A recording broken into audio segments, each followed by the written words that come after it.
Hi hello everyone welcome to జిగల్ రాజా. ఈరోజు మన టాపిక్ ఏంటంటే మీరు ఏదైతే తమ్నైన్లో చూసారో సో ఆ టాపిక్ మీదనే డీప్గా డీటెయిల్గా డిస్కస్ చేద్దాం.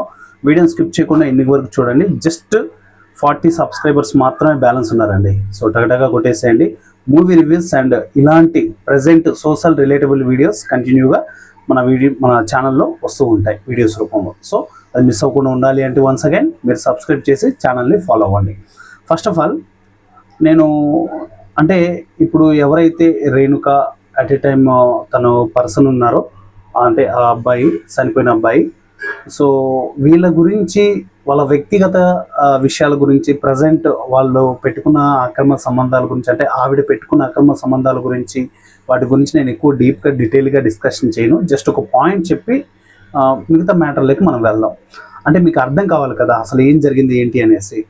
సీతారాం రెడ్డి ఆ పర్సన్ పేరు అండ్ రేణుక ఒక అమ్మాయి పేరు. వీళ్ళిద్దరూ మేబీ ఒక 7-8 ఇయర్స్ బ్యాక్ మ్యారేజ్ చేసుకున్నారు. వీళ్ళిద్దరికి 2 పిల్లలు కూడా ఉన్నారు. సో ఆ అమ్మాయి ఎవరైతే రేణుక అనే అమ్మాయి ఉందో ఆ అమ్మాయి అసలుకి అంటే అదొక మేనరిజమా లేకపోతే ఆ అమ్మాయికి అది అలవాట ఏంటో తెలియదు, కానీ విచ్చలవిడిగా ఎవరితో పడితే వాళ్ళతో ఆ అమ్మాయి డేట్కి వెళ్ళడం, ఎవరితో పడితే వాళ్ళతో చాట్లు చేయడం అండ్ వాళ్ళిద్దరూ ఇంటిమేట్ అయినప్పుడు వీడియోస్ తీసుకోవడం చాలా అంటే అమ్మాయి సంసారానికి సంబంధించిన అమ్మాయి కాదు వాస్తవానికి.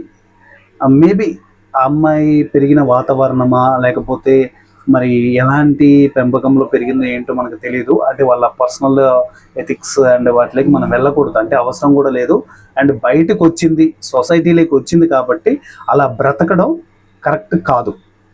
అండ్ మన మేజర్గా అంటే వాళ్ళ జీవితం అది.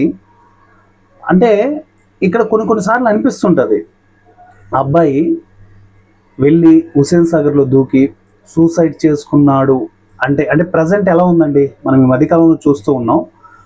కుక్కర్లో భార్య భర్తను ఉడకబెట్టడం అండ్ భర్త భార్యని చంపడం, భార్య భర్తల్ని చంపడం, వీళ్ళిద్దరు కలిసి పిల్లల్ని చంపడం. అసలుకి కలియుగం దేవుణ్ణి రాకడ వచ్చేసింది అనిపిస్తుంది ఇలాంటి దారుణమైన పరిస్థితులు చూస్తుంటే. మేబీ అంటే టెక్నాలజీ లేక ముందు జరిగాయేమో తెలియదు, కానీ మన చేతిలోకి హ్యాండ్రైడ్ మొబైల్ వచ్చిన తర్వాత ఎక్కడ ఏ మారుమూల గ్రామంలో ఏది జరిగినా కూడా మన కళ్ళ ముందే జరిగినట్టు కనపడుతున్నాయి కాదంటారా? నిజంగా అంటే ఇప్పుడు ఆ అబ్బాయి ఒక సాఫ్ట్వేర్ ఎంప్లాయీ, మంచిగా ఆస్తి సంపాదించుకున్నాడు, ఉండడానికి సొంత ఇల్లు, తిరగడానికి కారు, పిల్లలకి మంచి స్కూలు, ఇంకేం కావాలి ఆ రేణుక అనే అమ్మాయికి? ఆ అబ్బాయి ఏం తక్కువ చేశాడు? అయినా కూడా అమ్మాయి బరి తెగించేసి అక్రమ సంబంధాలు పెట్టేసుకొని విచ్చలవిడిగా అసలుకి ఇప్పుడు ప్రజెంట్ ఆ అమ్మాయి గురించి యూట్యూబ్లో థంబ్నైల్స్ చూస్తే మైండ్ పోతుంది. నిజమే, వాళ్ళు చెప్పేది నిజమే, వాళ్ళు మాట్లాడేది నిజమే. ఇక అంటే అలాంటి అమ్మాయి వల్ల సభ్య సమాజం ఏం మెసేజ్ తీసుకోవాలి? మిగతా వాళ్ళంతా కూడా అలాగే తయారవ్వాలా? ఇది అసలుకి అంటే సొసైటీయే డిసైడ్ చేయాలండి. గవర్నమెంట్ కూడా ఏం చేయలేదు. ఎందుకంటే ఆ అమ్మాయి మైనర్ కూడా కాదు, మేజర్ అట్ ఏ టైం. ఆ అమ్మాయికి స్వాతంత్రం ఉంది. ఎందుకు? బయట గవర్నమెంట్ ఇచ్చింది కదా ఆడవాళ్ళకి హక్కులు కొన్ని, దానివల్ల. అండ్ అలాంటి తప్పు చేసిన అమ్మాయిని మరి ఎవరు శిక్షించాలి? భర్త ఇక్కడ కరెక్ట్ డిసిషన్ తీసుకుని ఆయన చనిపోయాడు. అంటే అలా చనిపోవడం కరెక్ట్ అని కాదు, ఆయన చనిపోతూ ఒక లెటర్ రాశాడు. ఆ లెటర్లో ఏముంది అంటే నా భార్యకి శిక్ష పడాలి అనే ఉద్దేశపూర్వకంగానే లెటర్ ఉంది. ఏమని? అంటే ఒక భర్త భార్య గురించి స్టేట్మెంట్ ఇచ్చాడండి. నా భార్య ఇలాంటిది, ఇలాంటి పనులు చేసేది, ఇలాంటి పరిస్థితిలో ఉంది, ప్రజెంట్ రన్ అవుతుంది, తను ఏదో తప్పు చేసినట్టు పశ్చాత్తపడినట్టు ఒప్పుకుంటుంది, కానీ తను ఎక్కడ మారలేదు. సో అందుకే నేను ఈ విధంగా సూసైడ్ చేసుకుంటున్నాను. కానీ ఆ భర్త ప్రేమ ఎలా ఉందో తెలుసా?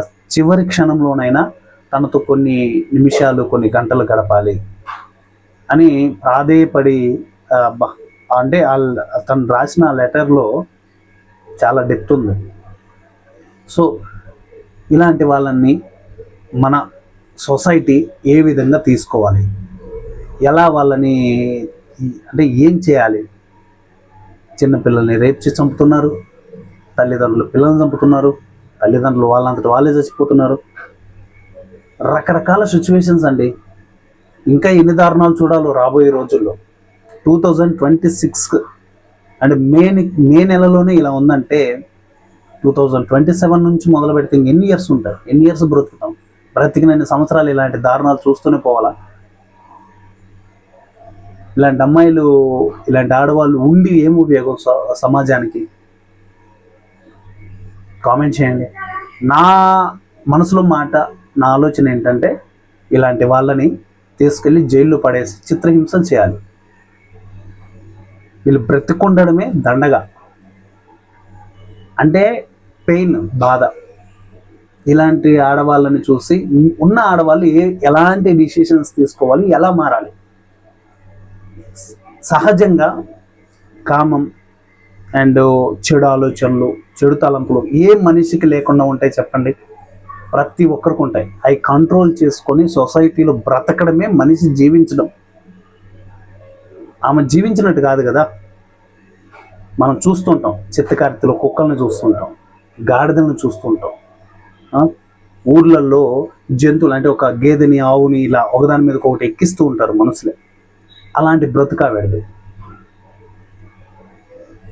ఇలాంటి ఆడవాళ్ళు సొసైటీకి డేంజర్. మంచిగా ఉండి పద్ధతిగా ఉన్న ఆడవాళ్ళు కూడా ఇలాంటి ఆడవాళ్ళని చూస్తే నేర్చుకునే అవకాశాలు ఉంటాయి. మనకు ఒక చిన్న బాబు ఉంటాడు, వాడు అవతల ఇంకొక బాబు ఉంటాడు, వాడు వాళ్ళ ఫ్యామిలీలో అక్కడ పెరిగిన పెంపకాలను బట్టి వాడు విపరీతంగా బూతులు మాట్లాడతాడు, కొడతాడు. వాడికి మనకు అహస్యం అనిపించే ప్రతి ఒక్క పని వాడు చేస్తుంటాడు. అలాంటప్పుడు మన పిల్లవాడిని వాడితో పంపిస్తామా? అస్సలు పంపించం. సో ఇక్కడ కొన్ని నియమాలు, కట్టుబాట్లు ఉండాలి. ఉంటేనే సొసైటీ బాగుపడుతుంది. అంబేద్కర్ గారు రాజ్యాంగాన్ని రూపొందించి చాలా మంచి పని చేశాడు. లేకపోతే ఇంకెన్ని దారుణాలు చూడాల్సి వచ్చేదో. చాలా ఉన్నాయండి, చాలా చాలా చాలా చాలా ఉన్నాయి. చాలా దారుణాలు జరుగుతున్నాయి. వాటన్నిటిని కట్టడి చేయాలి అంటే గవర్నమెంట్ కొన్ని కొత్త రూల్స్, కొత్త పద్ధతులు తీసుకురావాలి సొసైటీలోకి. అప్పుడే సొసైటీ బాగుపడుతుంది. సో ఇది గైస్ ఇవాల్టి అండ్ రేణుక గారి డిస్కషన్. రేణుక గారి అని కూడా అనకూడదండి, కోపం వచ్చేస్తుంది. సో ఏదేమైనా మనం భారతీయులుగా భారతదేశంలో బ్రతుకుతున్నాం, ఇక్కడ పుట్టాం కాబట్టి మనం ఇవ్వాల్సిన ఆడవాళ్ళకి గౌరవం ఇవ్వాలి. కాబట్టి గౌరవంగా మాట్లాడాలి. ఆవిడ ఎంత తప్పుడుదైనా, ఎంత తప్పు పని చేసినా. కానీ అలాంటి వాళ్ళు సొసైటీలో తిరగడం, సొసైటీలో బ్రతకడం 100% తప్పు అంతే. అది ఇక దాన్ని గవర్నమెంట్ ఏం డిసిషన్ తీసుకుంటుంది ఏంటో గవర్నమెంట్ చేతిలోనే ఉంది. ఒకరిని కాదు, ఇద్దరిని కాదు, ఎంతమందిని క్షోభ పెడుతుంది ఆ లేడీ. కడుపును పుట్టిన కన్న బిడ్డలను కూడా పక్కకు నెట్టేసింది అంటే అసలు ఆడదేనా? మీరేమంటారు? కామెంట్ చేయండి. సో ఇది గైస్ ఇవాళ డిస్కషన్ ఎలా అనిపించింది కింద కామెంట్లో తెలియచేయండి. ఈ వీడియో 10 మందికి బూస్ట్ అవ్వాలి, 10 మందికి వెళ్ళాలి అంటే మీరు ఇచ్చే లైక్, మీరు ఇచ్చే కామెంట్ చాలా ఇంపార్టెంట్.